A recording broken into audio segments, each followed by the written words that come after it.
நடைபெறுகின்ற விக்கிரவாண்டி சட்டமன்ற இடைத்தேர்தலில் தேசிய ஜனநாயக கூட்டணி சார்பாக பாட்டாளி மக்கள் கட்சியின் வேட்பாளராக நம்முடைய இனமான காவலர் சமூக நீதி போராளி மருத்துவர் ஐயாவால் உங்களுக்கு நல்ல ஒரு வேட்பாளரை கொடுத்திருக்கின்றார். நம்முடைய வெற்றி வேட்பாளர் சி அன்புமணி அவர்களை மாம்பழம் சின்னத்தில் வாக்களித்து அவரை வெற்றி பெற செய்ய வருகை தந்து இந்த மாபெரும் தேர்தல் பிரச்சார கூட்டத்தில் கலந்து கொண்டு எழுச்சி உரை ஆற்றிய பாரதிய ஜனதா கட்சியின் மாநில தலைவர் மரியாதைக்குரிய அருமை நண்பர் திரு அண்ணாமலை அவர்களும், முன்னாள் முதலமைச்சர் மரியாதைக்குரிய அண்ணன் ஓபிஎஸ் அவர்கள், அம்மா மக்கள் முன்னேற்ற கழகத்தின் பொதுச் செயலாளர் மரியாதைக்குரிய திரு டிடிவி தினகரன் அவர்கள், தமிழ் மாநில காங்கிரசின் மாநில தலைவர் மரியாதைக்குரிய திரு அருமை நண்பர் வாசன் அவர்கள், இந்திய ஜனநாயக கட்சியின் மாநில தலைவர் மரியாதைக்குரிய திரு ரவி பச்சுமுத்து அவர்கள், தமிழக மக்கள் முன்னேற்ற கழகத்தின் மாநில தலைவர் அருமை சகோதரர் ஜான் பாண்டியன் அவர்கள்,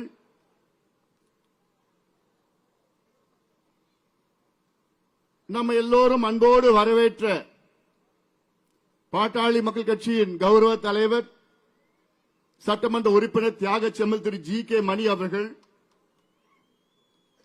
இந்த நிகழ்ச்சிக்கு முன்னிலை வகிக்கின்ற மூத்த நிர்வாகிகள், பாரதிய ஜனதா கட்சியின் மாநில துணைத் தலைவர் முன்னாள் சட்டமன்ற உறுப்பினர் மரியாதைக்குரிய திரு ஏஜி சம்பத் அவர்கள், இந்த நிகழ்ச்சியை மிக சிறப்பாக தொகுத்து வழங்கிக் கொண்டிருக்கின்ற சமூக நீதி பேரவையின் மாநில தலைவர் வழக்கறிஞர் பாலு அவர்கள், முன்னாள் சட்டமன்ற உறுப்பினர் விஏடி கலைவர்தன் அவர்கள், முன்னாள் நாடாளுமன்ற உறுப்பினர் மரியாதைக்குரிய செஞ்சி ஏழுமலை அவர்கள், முன்னாள் சட்டமன்ற உறுப்பினர் மரியாதைக்குரிய திரு என் கணபதி அவர்கள், அமமுகவின் மாவட்ட செயலாளர் திரு கோவிந்தராஜ் அவர்கள், தமாகவின் மாவட்ட தலைவர் திரு தசரதன் அவர்கள், பாமகவின் மாவட்ட தலைவர் திரு புகழேந்தி அவர்கள், தலைமை நிலை செயலாளர் அன்பழகன் அவர்கள், மாவட்ட தலைவர் தங்கஜோதி அவர்கள், பழனிவேல் அவர்கள், ஐஜேகேவின் மாவட்ட செயலாளர் செந்தில் அவர்கள், திரு கே ஜி ரவி அவர்கள், எனக்கு முன்பு மிக சிறப்பாக பேசிய மரியாதைக்குரிய திரு சுதாகர் ரெட்டி அவர்கள்,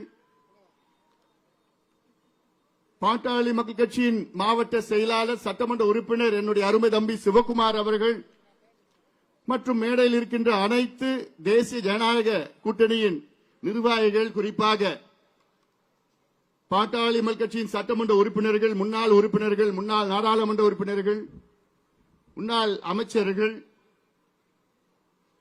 இங்கே எழுச்சியோடு நம்பிக்கையோடு வெற்றி நிச்சயம் என்ற முழக்கத்தோடு இந்த தேர்தல் பிரச்சார கூட்டத்திற்கு வருகை தந்திருக்கின்ற என் தம்பிகளுக்கும், என் அண்ணன்களுக்கும், என் சகோதரிகளுக்கும், தாய்மார்களுக்கும், வியாபார பெருமக்கள், விவசாய பெருமக்கள், அனைத்து தேசிய ஜனநாயக கூட்டணி நிர்வாகிகளுக்கும், ஊடக நண்பர்கள், நம்முடைய வெற்றி வேட்பாளர் மரியாதைக்குரிய திரு சி அன்புமணி அவர்கள் உள்ளிட்ட உங்கள் அனைவருக்கும் இந்த அன்புமணி ராமதாசன் பணிவான வணக்கங்கள். உங்கள் அனைவரையும் வணங்கி உங்கள் அனைவரையும் நானும் ஒரு முறை அன்போடு வரவேற்கின்றேன். முதலில் மேடையில் இருக்கின்ற அனைத்து தேசிய ஜனநாயக கூட்டணியின் தலைவர்களுக்கு என்னுடைய மனமார்ந்த நன்றியை இந்த நேரத்தில் தெரிவிக்கின்றேன். அவர்கள் நேரத்தை ஒதுக்கி இந்த தேர்தல் பிரச்சாரத்தில் கலந்து கொண்டு எழுச்சி உரை ஆற்றியதற்கு மட்டுமல்ல, அவர்கள் அனைவரும் அவர்களுடைய நிர்வாகிகளை 2 வாரத்திற்கு முன்பு அழைத்து, நீங்கள் விக்கிரவாண்டியில் சென்று களத்திலே பணியாற்ற வேண்டும், எப்படியாவது நாம் வெற்றி பெற வேண்டும் என்று அத்துணை தலைவர்களும் அவர்களுடைய நிர்வாகிகளை முடக்கிவிட்டு 10 நாட்களாக அனைத்து நிர்வாகிகளும், அனைத்து கூட்டணி நிர்வாகிகளும் மிக சிறப்பாக இங்கே பணியாற்றிக் கொண்டிருக்கின்றார்கள். அதற்காகத்தான் மீண்டும் இங்கே இருக்கின்ற அத்துணை தலைவர்களுக்கும் என்னுடைய பணிவான நன்றிகளை தெரிவிக்கின்றேன். அன்பு பாட்டாளி சொந்தங்களே, இந்த தேர்தல் நமக்கு மிக முக்கியமான ஒரு தேர்தல். நமக்கு என்று சொன்னால் தமிழக மக்களுக்கு மிக முக்கியமான ஒரு தேர்தல். இது ஒரு இடைத்தேர்தல். இந்த தேர்தலில் யாரும் ஆட்சிக்கு வரப்போவது கிடையாது, யாரும் ஆட்சியை இழக்கப் போவது கிடையாது. ஆனால் இந்த இடைத்தேர்தலில் நம் வெற்றியின் மூலமாக 26 தமிழகத்தில் ஒரு ஆட்சி மாற்றம் உறுதியாக நடைபெறும். அதற்கு முன்னோட்டம் தான் இந்த இடைத்தேர்தல். அருமை நண்பர் அண்ணாமலை அவர் சொன்னது போன்று புரட்சித் தலைவர் எம்ஜிஆர் அவர்கள் 72 திண்டுக்கல் இடைத்தேர்தலில் வெற்றி பெற்ற பிறகு 5 ஆண்டுகளில் தமிழகத்தின் ஆட்சியை பிடித்தவர் எம்ஜிஆர் அவர்கள். அதே உதாரணம் தான் விக்கிரவாண்டி சட்டமன்ற இடைத்தேர்தலில் நாம் வெற்றி பெற வேண்டும். அதற்கு இந்த தொகுதியில் உள்ள அனைத்து மக்களும், அனைத்து தரப்பு மக்களும், அனைத்து கட்சிகளை சார்ந்த மக்களும், அனைத்து சமுதாயங்களை சார்ந்த மக்களும் நம்முடைய வெற்றி வேட்பாளர் மிக எளிமையானவர், ஒரு விவசாய குடும்பத்திலே பிறந்து உழைப்பால் உயர்ந்து உங்களுக்கு நன்கு அறிமுகமானவர், மிக மிக மிக மிக நேர்மையானவர் சி. அன்புமணி அவர்களை நீங்கள் எல்லோரும் ஆதரவு அளித்து மாம்பழம் சின்னத்தில் வாக்களித்து அவரை வெற்றி பெற செய்யுமாறு உங்கள் எல்லோரையும் பணிவோடு பாசத்தோடு கேட்டுக் கொள்கின்றேன். எங்களுடைய இனமான காவலர் 45 ஆண்டு கால பொது வாழ்க்கையில் ஈடுபட்டு அடித்தள மக்கள், ஒடுக்கப்பட்ட மக்கள், அடக்கப்பட்ட மக்கள், தாழ்த்தப்பட்ட சமுதாயம், பட்டியலின மக்கள், சிறுபான்மை மக்களுக்காக ஆயிரக்கணக்கான போராட்டங்களை செய்து கொண்டு உங்களுக்கு எப்படியாவது சமூக நீதியை பெற்று தருவேன் என்று உறுதியேற்று இன்று 86 வயதிலும் ஊர் ஊராக சென்று மக்களை சந்தித்து ஒரு மாற்றத்தை தாருங்கள் என்று சொல்லுகின்ற எங்களுடைய இனமான காவலர் மருத்துவர் ஐயா அவருடைய அன்பு தம்பி இங்கே இருக்கின்ற சி. அன்புமணி அவர்கள். அது மட்டுமல்ல, நம்முடைய பலமான கூட்டணி தமிழக மக்கள் ஆளும் திமுக மீது மிகுந்த கோபத்தில் இருக்கின்றார்கள். அதை பிரதிபலிக்கின்ற வகையில் விக்கிரவாண்டி தொகுதி சட்டமன்ற தொகுதியில் உள்ள அனைத்து தரப்பு மக்களும் ஒரு முறை எங்கள் கூட்டணிக்கு வாக்களியுங்கள். உங்களுடைய வாக்கு மிக முக்கியமான ஒரு வாக்கு. உங்கள் வாக்கினால் தமிழகத்திற்கு மாற்றம் கிடைக்கும், தமிழகத்திற்கு முன்னேற்றம் கிடைக்கும். இதைத்தான் நாங்கள் சொல்லி வருகின்றோம். தமிழ்நாட்டில் உள்ள கிட்டத்தட்ட 15 அமைச்சர்கள் கடந்த 10 நாட்களாக இங்கேயே தங்கி 100க்கும் மேற்பட்ட சட்டமன்ற உறுப்பினர்கள், கிட்டத்தட்ட 10 மாவட்ட பெருந்தலைவர்கள், 100க்கும் மேற்பட்ட ஒன்றிய பெருந்தலைவர்கள் எல்லாம் இங்கே தங்கியிருக்கின்றார்கள். அவர்களை பொறுத்தவரை இது ஏதோ ஒரு தேர்தல் கூத்து. இன்னும் 5 நாட்களில் அவர்கள் வெளியேறி விடுவார்கள். அவர்களுடைய வந்த வேலை உங்களுக்கு பணத்தை கொடுத்து, பொருளை கொடுத்து உங்களுடைய வாக்குகளை எப்படியாவது வாங்க வேண்டும் என்ற நோக்கம் அவருடைய நோக்கம். ஆனால் இன்று தமிழக முழுவதும் உங்களை எதிர்பார்த்துக் கொண்டிருக்கிறது. தமிழக மக்கள் மனதிலே திமுக ஆட்சி மீது மிகுந்த வெறுப்பில் இருக்கின்றார்கள், கோபத்தில் இருக்கின்றார்கள். அந்த கோபத்தை நீங்கள் அதை புரிந்து மாம்பழம் சின்னத்தில் வாக்களித்து எங்களுக்கு வெற்றியை கொடுங்கள். அதன் மூலமாக தமிழகத்தில் பல மாற்றங்கள் வரும். முதலமைச்சர் அவர்கள் சட்டமன்றத்தில் பொய்யை சொல்லி வருகிறார்கள். அமைச்சர்கள் எல்லாம் அன்றாடும் பல பொய்களை சொல்லி வருகிறார்கள். நம்முடைய கௌரவ தலைவர் ஜி.கே. மணி அவர்கள் சட்டமன்றத்தில் எத்தனையோ முறை பல கோரிக்கைகள் வைத்தார்கள். அதற்கு அத்துணை பொய்களையும் அமைச்சர்கள் மட்டுமல்ல, முதலமைச்சர் சொல்லி வருகின்றார்கள். இந்த தேர்தல் ஒரு பக்கம் திமுக உடைய பணபலம், அதிகார பலம், நம் பக்கம் இருப்பது கூட்டணி பலம், மக்கள் பலம். இதை நீங்கள் புரிந்து கொள்ள வேண்டும். இந்த தேர்தலில் திமுக, அதாவது நிச்சயமா நடக்காது, ஒரு பேச்சுக்கு சொல்றேன், திமுக வெற்றி பெற்றால் திமுக அவருடைய வேட்பாளர் நல்லா இருப்பாரு, அவர் குடும்பம் நல்லா இருக்கும். ஆனால் பாமக வெற்றி பெற்றால் நீங்கள் நல்லா இருப்பீர்கள், உங்கள் பிள்ளைகளுக்கு படிப்பு கிடைக்கும், உங்கள் பிள்ளைகளுக்கு வேலை வாய்ப்பு கிடைக்கும், கள்ளச்சாராயம் ஒழிக்கப்படும். இந்த மாற்றம் தான் வேண்டும் எங்களுக்கு. பக்கத்தில் இருக்கின்ற கள்ளக்குறிச்சி 15 நாட்களுக்கு முன்பு அங்கே நடந்த சோகம். நான் சென்றேன், அங்கே பார்த்தேன். 65 பேர் தமிழக அரசால், முதலமைச்சரால் படுகொலை செய்யப்பட்டார்கள். அது நான் ஏதோ கள்ளச்சாராய சாவுன்னு சொல்ல மாட்டேன். திமுக அரசு அவர்களை கொலை செய்திருக்கிறது. கடந்த ஆண்டும் இந்த சம்பவம் விழுப்புரம் மாவட்டத்தில் மரக்காணத்தில் நடந்தது. அப்பொழுது முதலமைச்சர் அவர்கள் நாங்கள் இரும்பு கரம் கொண்டு அடக்குவோம், கள்ளச்சாராயத்தை ஒழிப்போம் என்று முழக்கமிட்டார். அப்பொழுதும் விசாரணை குழு அமைத்தார். எதுவும் நடக்கவில்லை.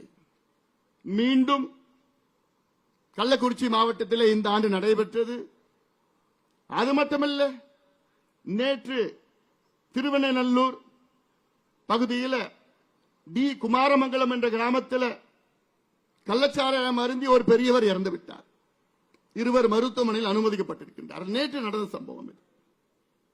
அப்பொழுது முதலமைச்சர் என்ன செய்து கொண்டிருக்கின்றார்கள், அமைச்சர்கள் என்ன செய்து கொண்டிருக்கின்றார்கள், எல்லாம் நீங்கள் புரிந்து கொள்ள வேண்டும். இந்த கள்ளக்குறிச்சியில் நடந்த சம்பவம் நாளை விக்கிரவாண்டியிலும் நடக்கலாம்.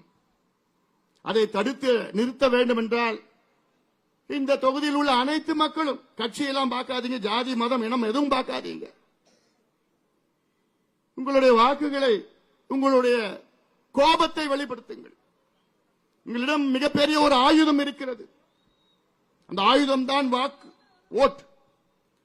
அதை வெளிப்படுத்துங்கள். இது முக்கியமான ஒரு நேரம். இந்த வாய்ப்பை நீங்கள் பயன்படுத்திக் கொள்ளுங்கள். சட்டமன்றத்தில் முதலமைச்சர் அவர்கள் நாங்கள் தமிழ்நாட்டில் ஜாதிவாரி கணக்கெடுப்பு நடத்த மாட்டோம், இது எங்களிடம் அந்த அதிகாரம் இல்லை என்று ஒரு பொய்யை சொன்னார். மற்றொரு அமைச்சர் அவர்கள் எங்களுக்கு சமூக நீதியை நிலைநாட்ட எங்களிடம் தரவுகள் இல்லை என்று ஒரு அமைச்சர் சொல்கின்றார்.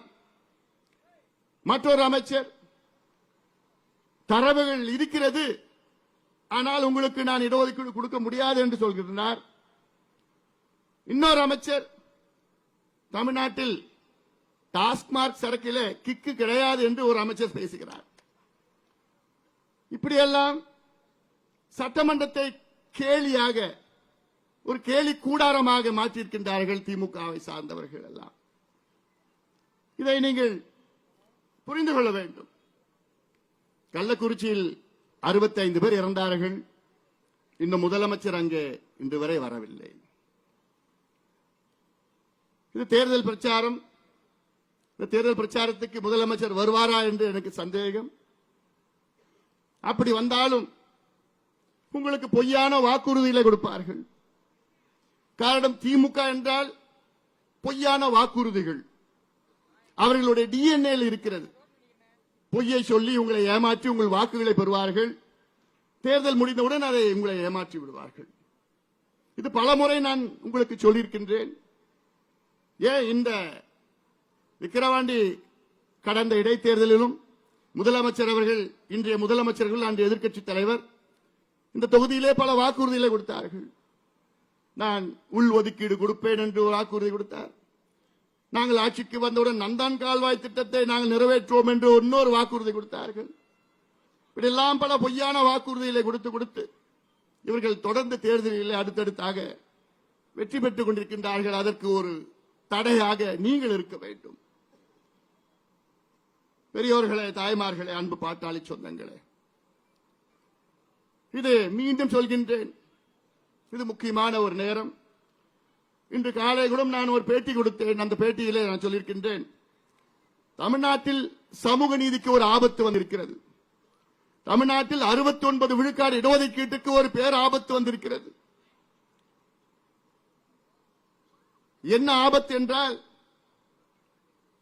69 விழுக்காடு இடஒதுக்கீடு இந்தியாவிலே தமிழ்நாட்டில் மட்டும்தான் இருக்கிறது. அதாவது 50 விழுக்காடுக்கு மேல் இடஒதுக்கீடு தமிழ்நாட்டில் மட்டும்தான் இருக்கிறது. இதை உறுதி செய்தது முன்னாள் முதலமைச்சர் புரட்சி தலைவி ஜெயலலிதா அம்மையார் அவர்கள் 93, 94 இந்த 69 விழுக்காடு இடஒதுக்கீட்டை 9வது அட்டவணையிலே அரசியல் சாசன சட்ட திருத்தத்தை கொண்டு வந்து நமக்கு பாதுகாப்பு கொடுத்தார்கள். என்னை பொறுத்தவரை தமிழ்நாட்டு மக்களுக்கு மிகப்பெரிய சமூக நீதியை வழங்கியது முன்னாள் முதலமைச்சர் புரட்சி தலைவி அம்மா அவர்கள். ஏனால் அவர்கள் மட்டுமன்று, 9வது அட்டவணையிலே கொண்டு வரவில்லை என்றால் அடுத்த ஆண்டே நமக்கு 69 விழுக்காடு இடஒதுக்கீடு ரத்து செய்யப்பட்டிருக்கும், நீதிமன்றத்தால் ரத்து செய்யப்பட்டிருக்கும். ஆனால் அதன் பிறகு நீதிமன்றத்திலே, உச்ச நீதிமன்றத்திலே வழக்கை தொடர்ந்து 2007 ஒரு வழக்கை தொடர்ந்தார்கள். தமிழ்நாட்டில் 69 விழுக்காடு இடஒதுக்கீடு ரத்து செய்ய வேண்டும் என்று. அது 2010 உச்ச நீதிமன்ற தலைமை நீதிபதி ஒரு தீர்ப்பை வழங்கினார். அந்த தீர்ப்பில் தமிழ்நாட்டில் 69 விழுக்காடு இடஒதுக்கீட்டை உச்ச நீதிமன்றம் ஏற்றுக்கொள்கிறது. ஆனால் ஓராண்டிற்குள் தமிழக அரசு ஜாதிவாரி கணக்கெடுப்பை எடுத்து அந்த 69 விழுக்காடு மக்கள், தாழ்த்தப்பட்ட பழங்குடி மக்கள், மிக பிற்படுத்த மக்கள் இருக்கின்றார்களா என்று தரவுகளை எங்களிடம் கொடுங்கள் என்று 2010 சொன்னார்கள். அதன் பிறகு அந்த கணக்கெடுப்பு நடத்தவில்லை. இப்பொழுது உச்சநீதிமன்றத்திலே இருவர் வழக்கை தொடர்ந்திருக்கின்றார்கள். இந்த வழக்கு 2021 வந்தது. அப்பொழுது நீதிபதிகள், உச்சநீதிமன்ற நீதிபதிகள் சொன்னார்கள், இப்பொழுது மராத்தா இடஒதுக்கீடு வழக்கு வந்திருக்கிறது. இந்த மராத்தா இடஒதுக்கீடு வழக்கு அது முடிந்த பிறகு நாங்கள் தமிழ்நாட்டில் உள்ள 69 விழுக்காடு இடஒதுக்கீடு வழக்கை நாங்கள் எடுப்போம் என்று சொல்லியிருக்கின்றார்கள். இப்பொழுது மராத்தா இடஒதுக்கீடு வழக்கு முடிக்கப்பட்டிருக்கிறது. ஜூலை 8ஆம் தேதிக்கு பிறகு உச்சநீதிமன்றம் கூட இருக்கிறது.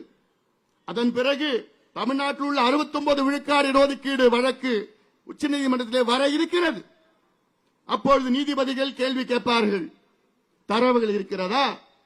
ஏன் நான் 69 விழுக்காடு இடஒதுக்கீட்டை நான் தொடர வேண்டும், ஏன் அதை ரத்து செய்யக்கூடாது என்று நீதிபதிகள் கேட்டவுடன் தமிழக அரசிடம் கேள்வி பதில் இருக்குமா? இல்லை. அதனால்தான் நான் சொல்கின்றேன், தமிழக மக்களை நீங்கள் புரிந்து கொள்ளுங்கள். இது ஏதோ ஜாதி பிரச்சனை கிடையாது, தமிழ்நாட்டுடைய முன்னேற்ற பிரச்சனை. தமிழக அரசுக்கு அத்துணை அதிகாரம் இருக்கிறது.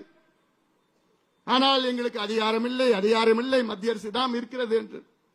நிச்சயமாக மத்திய அரசை நாங்கள் வலியுறுத்துவோம், மாற்று கருத்து கிடையாது. ஆனால் மத்திய அரசு எடுப்பது அது காஸ்ட் சென்சஸ். நாங்கள் கேட்பது சர்வே.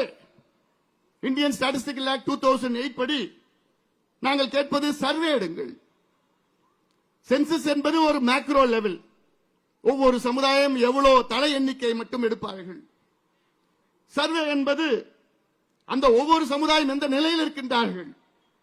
ஒரு உதாரணம், மீனவர் சமுதாயம் இருக்கிறது.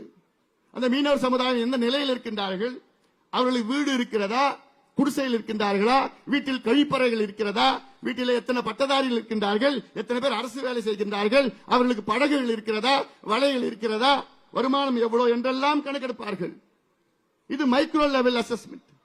இதுதான் மாநில அரசு எடுக்க வேண்டும். மாநில அரசு மட்டும்தான் எடுக்க முடியும். அதை வைத்துத்தான் சமூக நீதியை நீங்கள் நிலைநாட்ட முடியும். அதை வைத்துத்தான் கடந்த 50-60 ஆண்டுகளாக இடஒதுக்கீடு பெற்றிருக்கின்ற அத்தனை சமுதாயங்களும் எந்த நிலையில் இருக்கின்றார்கள், எந்தெந்த சமுதாயம் தாழ்ந்திருக்கின்றார்கள், அவர்களுக்கு என்ன செய்ய வேண்டும் என்று திட்டமிட முடியும். இதைத்தான் நாங்கள் கேட்கின்றோம். ஆனால் அதை மறுக்கின்ற ஸ்டாலின் அவர்கள், உங்களுக்கு சமூக நீதி பற்றி பேச எந்த தகுதியும் தகுதியும் இல்லை ஸ்டாலின் அவர்களே. நிச்சயமாக எந்த தகுதியும் கிடையாது. மீண்டும் எச்சரிக்கை, மீண்டும் எச்சரிக்கை. 69 விழுக்காடு இடஒதுக்கீட்டுக்கு தமிழ்நாட்டில் பேராபத்து வந்திருக்கிறது. தப்பி தவறி உச்சநீதிமன்றம் 69 விழுக்காடு இடஒதுக்கீட்டை ரத்து செய்தால் அவ்வளவுதான், அன்று உங்கள் ஆட்சி கலைக்கப்படும். அதை விட திமுக முடிஞ்சு போச்சு. திமுக என்ற ஒரு கட்சியே இருக்காது. அதுக்கப்புறம் தமிழக மக்கள் உங்களை மன்னிக்க மாட்டார்கள். நான் மீண்டும் மீண்டும் சொல்றேன், இதை நான் விளையாட்டு சொல்லல, சமூக நீதிக்காக நான் சொல்கின்றேன். சமூக நீதிக்காக நான் சொல்கின்றேன். அதனால்தான் இந்த தொகுதி மக்கள் நீங்கள் புரிந்து கொள்ளுங்கள். விக்கிரவாண்டி தொகுதியில் வாழ்கின்ற மக்களே, தமிழகம் முழுவதும் உங்களை எதிர்பார்த்துக் கொண்டிருக்கிறது. இந்த மாவட்டத்தை எடுத்துக் கொள்ளுங்கள். விழுப்புரம் மாவட்டம் தமிழ்நாட்டிலே மிக மிக மிக மிக மிக பின்தங்கிய மாவட்டம். கடந்த 30 ஆண்டுகளில் எடுத்தீர்கள் என்றால் 10வது தேர்வு 12வது தேர்வில் கடைசி 3 இடத்தில் வருகின்ற மாவட்டம் விழுப்புரம் மாவட்டம். இந்த 30 ஆண்டுகளில் பர் கேபிட்டா இன்கம் கடைசியில் இருக்கின்ற மாவட்டம் விழுப்புரம் மாவட்டம். இந்த 30 ஆண்டுகளில் ஹியூமன் டெவலப்மெண்ட் இண்டெக்ஸில் கடைசியில் இருப்பது இந்த விழுப்புரம் மாவட்டம். தொழிற்சாலையில் இல்லாத ஒரு மாவட்டம், வேலை வாய்ப்பு இல்லாத ஒரு மாவட்டம்.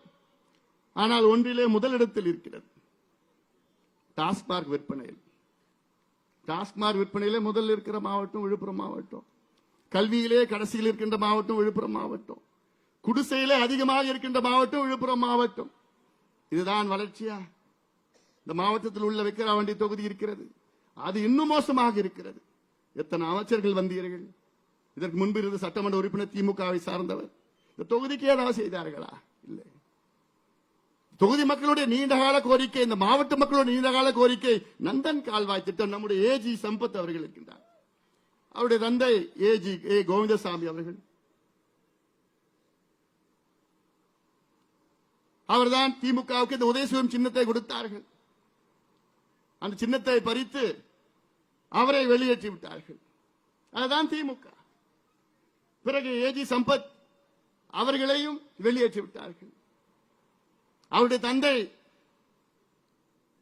வேளாண்துறை அமைச்சராக இருந்த நேரத்தில் அப்பொழுது இந்த திட்டத்தை கொண்டு வந்தார், அறிவித்தார். அப்பொழுது ஏஜி அவர்கள் நந்தன் கால்வாய் திட்டம், 44 கிராமத்தில் உள்ள ஏரிகளை நிரப்புகின்ற திட்டம். மழை காலத்திலே வீணாக ஆற்றில் தண்ணீர் செல்கிறது. அந்த தண்ணியை திருப்பி இந்த பக்கம் திருப்பி கால்வாய் மூலமாக ஏரிகளை நிரப்புகின்ற திட்டம் இது. அது இல்லாமல் தென்பெண்ணை ஆற்றில் இருந்த ஆண்டுதோறும் 5 முறை வெள்ள அபாயம் இருக்கும். அங்கிருக்கின்ற தண்ணியை திருப்பி விட வேண்டும் இந்த திட்டம். ஆனால் ஒவ்வொரு தேர்தல் நேரத்திலும் ஸ்டாலின் அவர்கள் இங்கே வந்து, நாங்கள் வெற்றி பெற்றால் நந்தன் கால்வாய் திட்டத்தை நிறைவேற்றும், வெற்றி பெற்றால் நந்தன் கால்வாய் திட்டத்தை நிறைவேற்றும். இது நீங்கள் புரிந்து கொள்ளுங்கள், மக்கள் புரிந்து கொள்ள வேண்டும். இது ஏதோ சாதாரண அறிவிப்பு கிடையாது, ஒரு முதலமைச்சர் அறிவிக்கின்றார். அதனால் தான் நான் சொல்கின்றேன், இது போன்ற எவ்வளவு திட்டங்கள் தமிழ்நாட்டில் இருக்கிறது. காவிரி குண்டார் திட்டம், நம்முடைய முன்னாள் முதலமைச்சர் அவர்கள் இருக்கின்றார்கள். அவர்கள் எல்லாம் அறிவித்த திட்டம். காவிரியில விருதுநகர் மாவட்டத்தில் குண்டாரை இணைக்கின்ற திட்டம், தாமிரபரணி, நம்பியாறு, பச்சையாறு, கோரையாறு, எலுமிச்சாறு இருக்கிற திட்டம். அது சேலம் மாவட்டத்தில் மேட்டூர் உபரிநீர் திட்டம், அத்திக்கடவு அவிநாசி திட்டத்திற்கு கிட்டத்தட்ட 60 ஆண்டு காலம் பொறுத்திருந்தோம். இன்னும் அதை இணைக்கவில்லை. தருமபுரி மாவட்டத்திலே காவிரி தருமபுரி உபரிநீர் திட்டம், திண்டுக்கல் மாவட்டத்தில் 59வது கால்வாய் திட்டம், கிருஷ்ணகிரி மாவட்டத்தில் படேதலா திட்டம், திருவண்ணாமலை மாவட்டத்திலே நந்தன் கால்வாய் திட்டம், பாலாற்றையும் தென்பண்ணையாரும் இணைக்கின்ற திட்டம், துறிஞ்சலாரும் தென்பண்ணையாரும் இணைக்கின்ற திட்டம், இப்படி எவ்வளவு திட்டங்கள் இருக்கிறது. இதற்கு ஏதாவது இந்த அமைச்சர்கள், இந்த தமிழக அரசு ஏதாவது ஒரு நிதி ஒதுக்கீடு செய்திருக்கிறதா? அவளுக்கு ஏதாவது சிந்தனையாவது இருக்கிறதா? எதுவும் கிடையாது. எங்க பார்த்தாலும் கள்ளச்சாராய், எங்க பார்த்தாலும் கஞ்சா கஞ்சா கஞ்சா. அதான் நீங்கள் சிந்திருங்கள். விக்கிரவாண்டி தொகுதி மக்கள் மட்டும் தமிழக மக்களும் சரி. ஏன்னா உங்களுடைய பிள்ளைகள் எதிர்காலம் சார்ந்த தேர்தல் இது.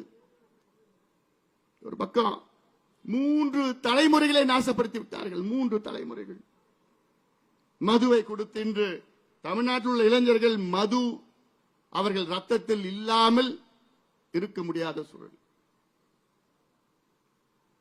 மது இல்லாம இருக்க முடியல. இதுதான் இவங்க சொல்ற திராவிட மாடலா? இதான் மாடலா? அது இல்லாம இன்னொரு அமைச்சர், நாங்க கள்ளச்சாராயம் ஒழிக்கணும்னா டெட்ரா பேக்ல கொடுப்போம் சாராயத்தை. என்ன மானகட்டத்தனமா இருக்குதெல்லாம். சரி, நீ சட்டமன்றத்தில் நீங்க சட்டம் கொண்டு வரீங்க,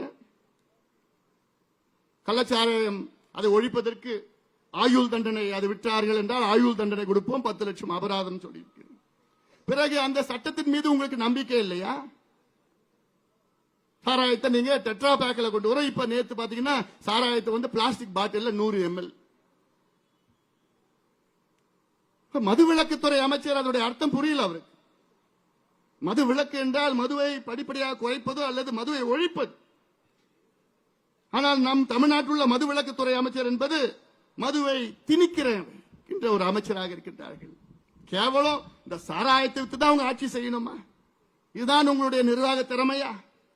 இந்தியாவில் உள்ள அத்துணை மாநிலங்களும் சாராய விட்டு தான் ஆட்சி செய்கின்றார்களா? இல்லையே. எவ்வளவு திட்டங்கள் இருக்கிறது, தமிழ்நாடு எவ்வளவு இயற்கை வளங்கள் இருக்கிறது, அதை சரி செய்ய வேண்டும். ஆனால் அதைத்தான் நீங்கள் கொள்ளையடித்துக் கொண்டிருக்கிறீர்கள். காவிரி ஆற்றுல தடுப்பணை கட்டணும்னு சொன்னா நாங்க கட்ட மாட்டோம், ஏன்னா மணல் கொள்ளை அடிக்க முடியாது. நாங்க துடிச்சிட்டு இருக்கிறோம்.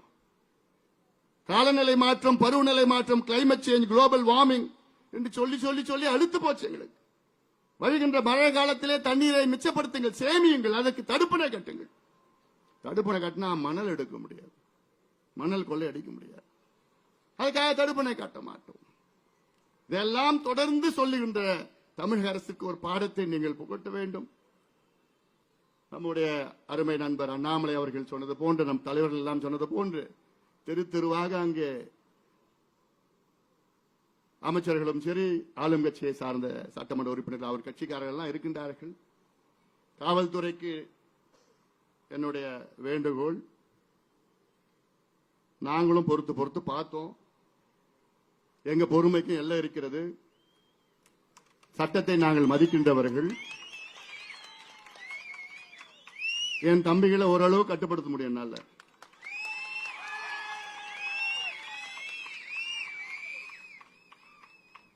இது ஈரோடு கிடையாது, இது விக்கிரவாண்டி. கண் அசைச்சா போதும், சொல்லக்கூட வேண்டாம். ஆனாலும் நாங்கள் சட்டத்தை கட்டுப்படுத்துவோம், சட்டத்திற்கு உட்பட்ட நாங்கள் செயல்படுவோம். நியாயமாக இந்த தேர்தல் நடைபெற வேண்டும்.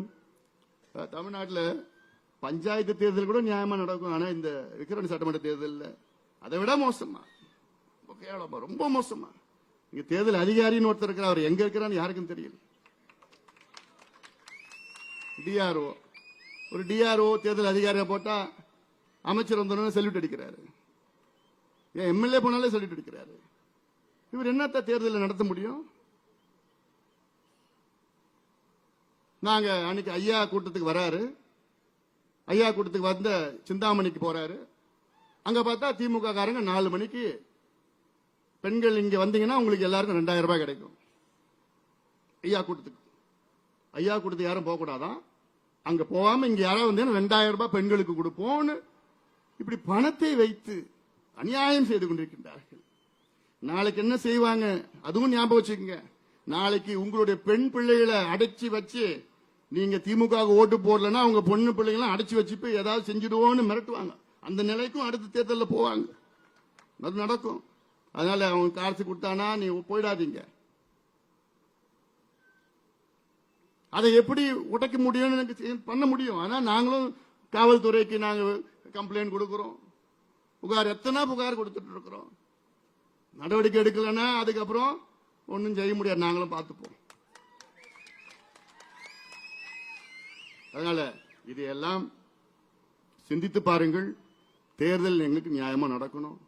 ஏன்னா இன்னைக்கு இந்த தேர்தலை பொறுத்தவரை எல்லா கட்சிகளும் நம்முடைய வெற்றி வேட்பாளர் தேசிய ஜனநாயக கூட்டணி வேட்பாளர் சி அன்புமணிக்கு வாக்களிக்க முடிவு செய்து விட்டார்கள். எல்லா கட்சியிலும் நான் சொல்கிறேன், இன்க்ளூடிங் திமுக. திமுக கட்சிக்காரர்களும் இங்க இருக்கின்ற வாக்காளர்களும் அன்புமணி அவர்களுக்கு வாக்களிக்க முடிவு செய்து விட்டார்கள். எல்லா கட்சிகளும் சரி, எல்லா சமுதாயங்களும் சரி. திமுக தானே அதுல PhD பண்ணிருக்கிறாங்க. இந்த சமுதாயத்தை 2 சமுதாயத்தையும் மோத விடணும், 2 சமுதாயத்துக்கும் சண்டை போட்டு விடணும். ஏன்னா அப்பதான் அந்த வாக்குகளை அவங்க பறிக்க முடியும், இந்த வாக்குகளை அவங்க பறிக்க முடியும். இதுதான் காலகாலமாக செய்து கொண்டிருக்கின்ற சூழ்ச்சி செய்து கொண்டிருக்கின்ற திமுக. இதையெல்லாம் முறியடித்து நிச்சயமாக இந்த தேர்தலில், இந்த இடைத்தேர்தலில் நம்முடைய வெற்றி வேட்பாளர் அன்புமணி குறைந்தது 50,000 வாக்குகள் வித்தியாசத்திலே வெற்றி பெறுவார். அது உறுதி. அதனால்தான் இங்கே அத்துணை தலைவர்களும் இங்கே வருகை தந்திருக்கின்றார்கள். பொறுமையாக இங்கே அவ்வளவு எழுச்சியாக பேசி அவருடைய உணர்வை உங்களிடம் வெளிப்படுத்தியிருக்கின்றார்கள்.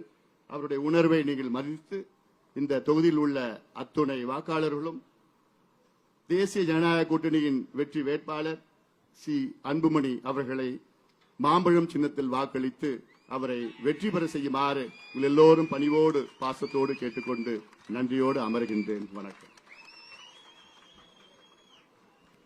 அடுத்து நமது இடைத்தேர்தல் பணியை சிறப்பாக செய்து கொண்டு இந்த நிகழ்ச்சியை சிறப்பாக நடத்துவதற்கு கடுமையாக பாடுபட்டு வரக்கூடிய பாட்டாளி மக்கள் கட்சியினுடைய மாவட்ட செயலாளர் சட்டமன்ற உறுப்பினர் அண்ணன் சிவக்குமார் அவர்கள் இப்பொழுது நன்றி தெரிவிக்கிறார்.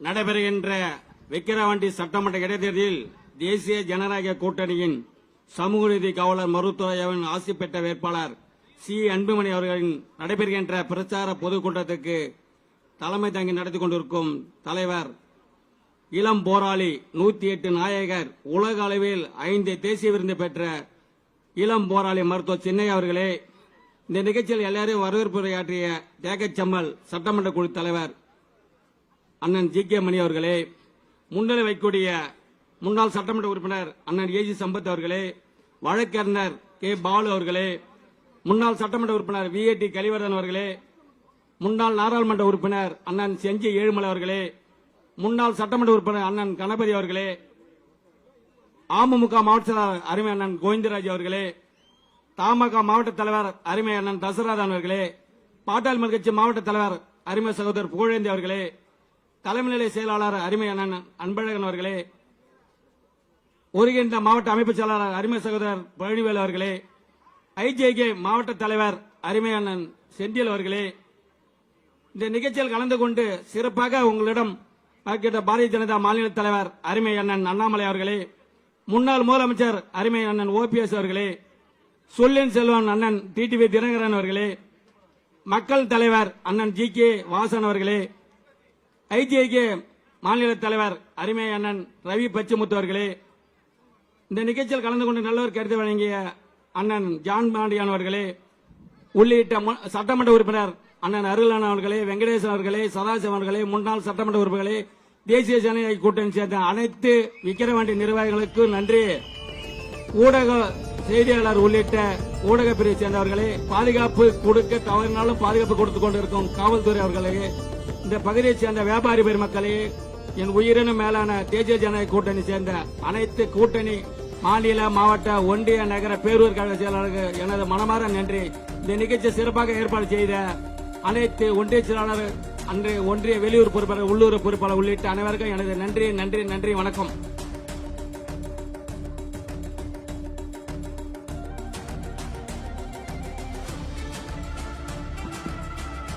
நம்முடைய